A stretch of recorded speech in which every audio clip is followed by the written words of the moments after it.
All right, we got another big interview performed by Jay Black and the good people over there at Champion. Black, man, you tend to get some incredible interviews done for the culture. I want to salute you and shout you out for that, of course. The continued work that you do is incredible, man. I mean, whether it's judging, whether it's face-offs, whether it's champion of the year, he also lets people come onto the platform and address big controversial topics. I think the last one he did was probably Easy. A lot of people wanted to hear from Easy, the block captain. He went up there with the whole folder, addressing the Pottsville stuff and where he's from and all that, right? Here we are again. Huge topic. Ghostwriting for one of the goats of our culture, Aye Verb. I see hip hop is real. Maybe 15 minutes of fame as well, interviewing a lot of GOAT battle rappers, Rum Nitty, Tay Rock, Ill Will, asking their opinions and their takes on Aye Verb, allegedly having ghostwriting done for him. Well, at this point, can I really say allegedly? I mean, we all saw the Mickey Facts blog, right? But after that, we got the Danger Zone interview on 15 Minutes of Fame. And shout out to 15 Minutes of Fame and the whole Restore Order team, a lot of the homies up there. But I think the culture didn't like that interview. They wanted the interview conducted a little bit differently. They wanted some questions a little bit more direct. And here we are, Jay Black, one-on-one with Danger Zone. In this clip here, I think he's going to get straight to the point and be very, very clear about the whole thing of him writing the Aye Verb. So I'm going to play this with y'all. I'm going to give y'all some reaction. And then when that's over, I want to talk about a topic of the person that receives the bars versus the person that actually supplied the bars, right? That's becoming a question within the battle rap culture as well. So we're going to talk a little bit about that. But Zone, it's on you. What you got to say? For example, Verb is a professional. He's a vet in the game, and he's a phenomenal rapper. However, in this case, he didn't want me to write it word for word, verbatim. What he wanted me to do was write the punches out. He wanted me really anything I could think of, from punchlines to rhyming patterns, even multis, things that he could run with. And then he would structure it in his way, in a sense, so that even if it's my punchline, even if it's my rhyming pattern, you could still see the verb in there, especially since he's been in the game longer than me. So it wouldn't be a total shift where Verb was rapping this way, and then all of a sudden out of nowhere, it's like Verb, even down to how he structured the bar, is different. Why is he structuring it like that? It's more seamless. It's not as obvious. This is definitely going to follow Verb for the rest of his career. It's going to be attached to his legacy forever now. For Zone to be in this interview and saying clearly, like, one-on-one with Jay Black like this. Now, that was a thought as to how you can give somebody the punches, the ideas, the schemes. But then when we watch the footage, how it was laid out in Mickey Facts' ether crafted blog, the structuring around it, the only guess that I had was like, well, that's the way that Aye Verb can still sound like Aye Verb. Think of very distinctive battle rap styles, right? Like think of, like, let's say, I don't know, Clean Paper. Imagine Clean Paper getting word for word around written by O Red, and then he just steps on stage and he raps it. It's not going to sound like Clean Paper. But if you just pull out the punchlines, the schemes, the lines, the thoughts, and then you write around them, like you say, it's seamless. You can't tell. It still sounds like Clean Paper. In this case, it still sounds like Aye Verb, right? So that was my thought. And here goes Danger. For Danger Zone to say this like this is very, very damaging to me, because it pretty much uncovers the full all-out cheating approach. And in certain respects of it, you could feel like thievery. When I say thievery, the league, or leagues plural, I don't know, because at this point everybody's questioning. You just don't know anymore. The fans, people that spend their money, people that are invested in Aye Verb, absolutely. Like my contracts, for example, they have a clause that say you must write 3 uniquely crafted rounds, and there's more verbiage to it, but it's to prevent you from like using old recycled material, stealing from other people. Like it's all this way. I have it written into my contract so that if you ever got caught, we can have a contractual related issue. And I gave the story of like how I had that with Rex. Shout out to Rex when he did Social Distance Part 1 versus Ill Will. and he reused some bars. And then when we came back and he did the J400 thing, he made up for that. And shout out to Rex for holding me down with that. You know what I'm saying? So I have it crafted in a way where I try to protect the platform, protect the matchup. And we already have the expectation from the battle rappers because we know their capabilities. And that's why we're all fans of this culture. Right. But the thievery to me is just like, wow, you literally have the fans thinking that they're paying for something that was uniquely crafted by the image or the sell of this particular battle rap. You're going on a promo campaign, you're doing face-offs. We are buying into the person, we are buying into the matchup, we are buying into the event. And that right there is like the deceit of it. Like, oh no, I'm just gonna write around it so nobody knows it. That's wild, man. That's wild. That's wild. Because he wanted to do at least that part of the work so that it still sound like straight verb. Yeah. So that's where it gets a little tricky, though. Okay. So that's why I just wanted to make that. I also think what you're saying is right, but I also think you want to weigh out if she hits the fan. I can say, he just did a little this, a little that, plausible deniability. I think some of the background footage I'm seeing in this interview, I think I saw Mickey Fax versus Danja Zone. Black, you're crazy for that one. I'm with you though, because I do shit like that.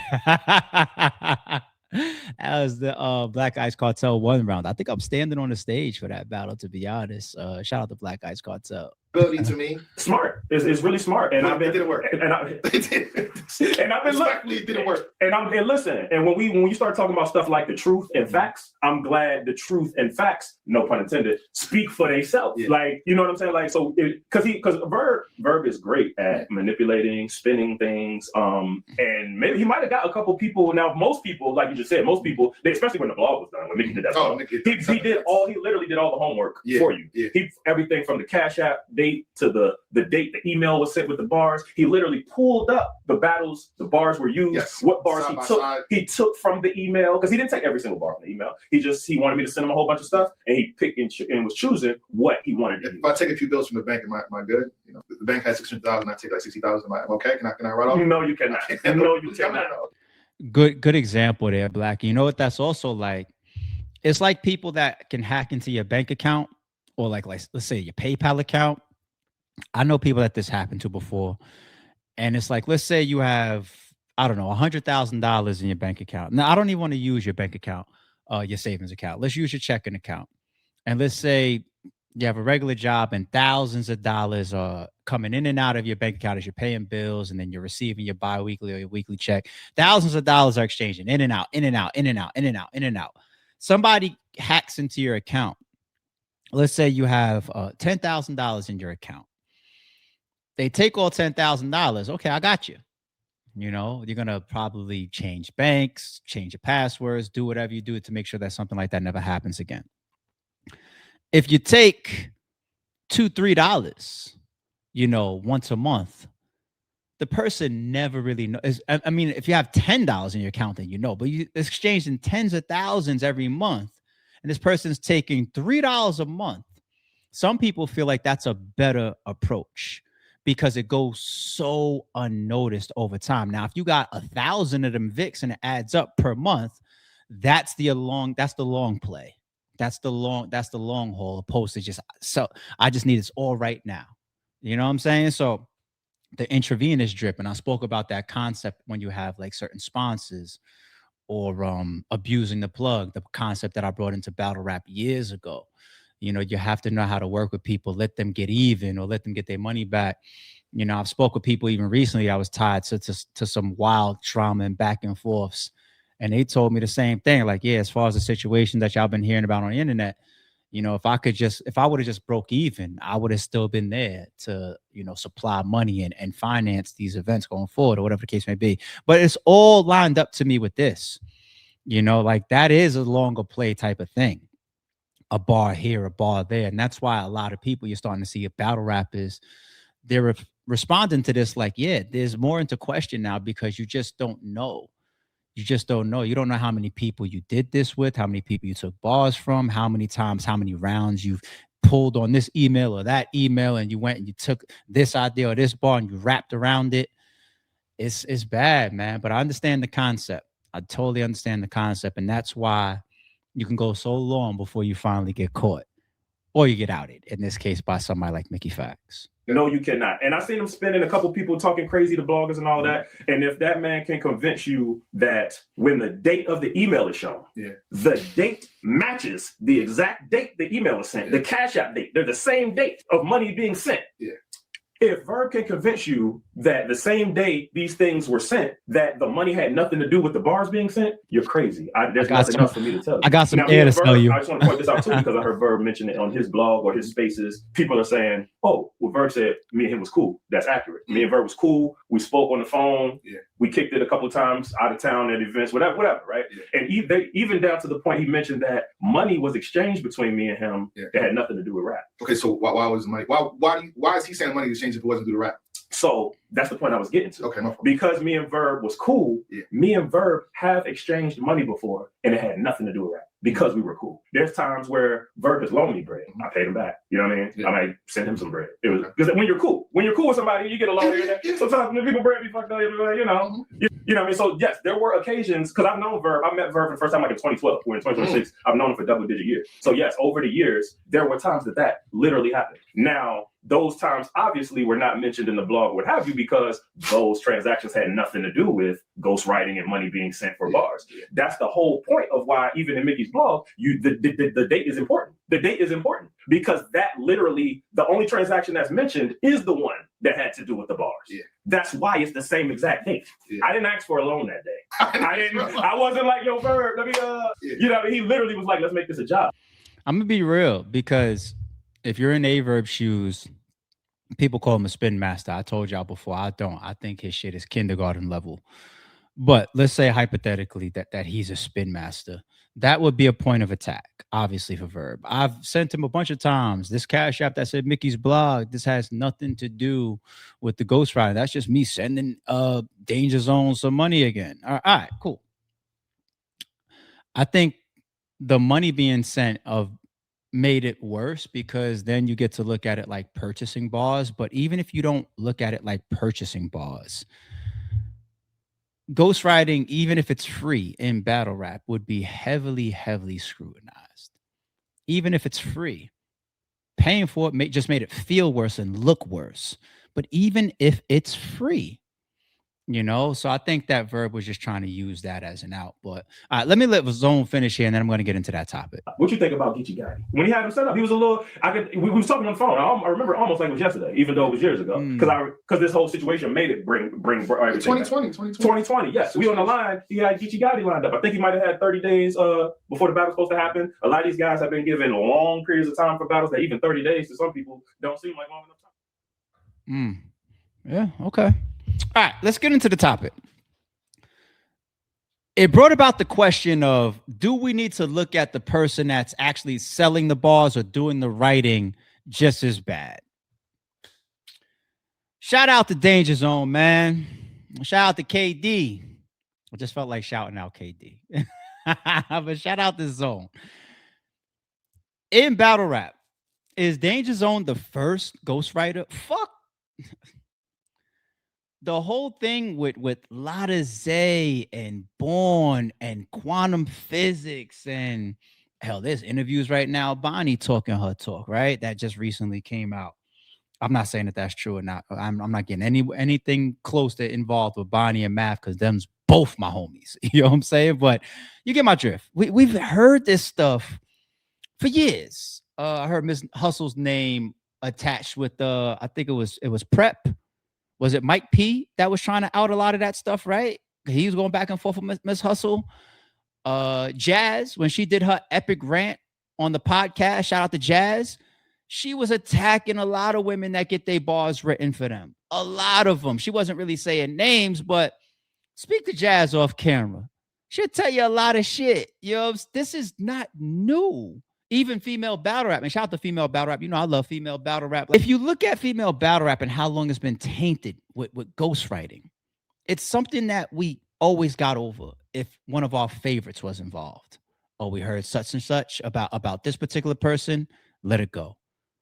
Oh, this wasn't really proven 1000%, like a Mickey Facts edited blog didn't come out, let it go. Let the person just continue to get booked. Even some people that have got fully caught, like, once again, no disrespect to him, shout out to him, but it was a big example. Prez Mafia, bring him back. It's all good. You know, the reason why I think the writer shouldn't get looked at the way that we do the person receiving it is because the sharing of your ideas and arts to people that are lesser is always going to be a mainstay. And that crosses every genre. If you take the biggest rapper in the world right now, right? I think he's still the biggest based on the numbers, I think. Drake. Look at what Quentin Miller was exposing. Look at all the reference tracks that were coming out. You have some of the biggest rappers in the game. I think Jadakiss did a take on it. People answering to that saying, you can't be one of the best or top 5 rappers if you didn't write everything. Will you be one of the best artists, musicians, rappers in the game? Sure, but rapper, you're not included anymore. And that's why Kendrick continued to attack it, trying to take Drake out of those conversations. You know, so, but it exists. It exists in the rap world. R&B, we don't got to talk about it. It's accepted there. They all have writers. Michael Jackson, did he write all of his stuff? I was heartbroken when I heard for the first time that George Carlin didn't write all his material. And I never hunted down the realities of it, but I do believe that is very, very possible because you take the person that not only is the image, the face, but they're very good at delivering the joke, right? Let's say Kevin Hart. It's been said at times that some of the Plastic Cup Boys, his group, his team, write some of his jokes, okay? And going back to the same thing with George Carlin. George Carlin, his delivery is unmatched. You probably got people on his team that, and rest in peace, that could write jokes or these whole big setups, and they can never talk to it or deliver it or memorize it or get up on stage in front of a crowd and perform it the way that he does. So that's in every field. We could talk about movies. Some of our favorite actors, right? Do they fucking ad lib everything, or do they bring everything off the cuff? One of the classic scenes in Training Day. I'm gonna burn this motherfucker. King Kong ain't got on me. It's always said that Denzel freestyled that. That wasn't a part of the script. He did that on his own. So you got moments like that that say he's capable of being one of the best actors and delivering his own, just being himself. Okay, but at the same token, how many lines did he deliver on camera that was written by a writer that wrote the script? Cut. No, you said these words. I want you to say it this way. So I'm just using those examples. I know that's not the same as being a rapper or a battle rapper, but I'm using those examples to say this is why I think it's watered down, where the person that wrote the movie script, wrote the joke for George Carlin or for Kevin Hart, or wrote the R&B song for Michael Jackson or Beyonce, or did the reference track for Drake. I'm giving these examples of some of the biggest names ever in these genres and fields. Beyonce, Michael Jackson, Kevin Hart, whoever, Denzel Washington, whatever, because I'm saying it's watered down to us. We kind of accept it. It changes a little bit more in battle rap though, because that's where it's always competitive. Okay. Leonardo DiCaprio and Denzel Washington are not in competition. All right. Kevin Hart and Dave Chappelle are not in competition. You see what I'm saying, right? If they are, it's probably just like an artistry thing amongst them or whatever, but it's not. Their livelihood and their impact does not rely on them competing. Okay. Same thing with the R&B artists. It doesn't rely on them competing. Battle rappers, their artistry, their writing is directly tied to them competing. I get up here at the same time as you, and we go back and forth to prove to the world who is better at coming up with this shit. So it's because every single performance in battle rap is competition, me versus you, clearly in front of the fans. That's where it's night and day to all these other industries that have writing done for them. Battle rap stands on its own there, to me personally. So the writer, the Danja Zone in this example, I feel like he's just like the Plastic Cup Boy that writes for Kevin Hart. He's never going to turn it off, his ability to create. and somebody wants to use some of his abilities, okay, Denzel, here's your lines. Okay, Beyonce, here's the chorus. Okay, Kevin Hart, here's the buildup. Here's the punchline joke. They're still artists. So I would never be able to look at the writers the way I look at the recipients ever, because they're not the ones that's getting up on the stage and presenting. This is me proving that I'm better than you. You know, it's different to me. So I think the culture could go after the writers, but then make sure you keep it consistent. You know, because we've heard about these writers coming out all the fucking time, and for years, people ghostwriting shit. It's always going to be a hustle. It's always going to be part of the game. I just think that if you receive it and then you go up there and act like it's your shit, that's where the punishment should always be. Let the writers be writers. We could tell them like, yo, man, we wish that you wouldn't help nobody, right? But they're not going to exist unless somebody needs the help. And if you need the help, so fucking be it. But you're not going to parade around in front of me like you a goat or you a Mount Rushmore and somebody gave you those bars over there that you perform versus Calico or Geechee. It just is what it is. Shout out to Zone. Shout out to KD.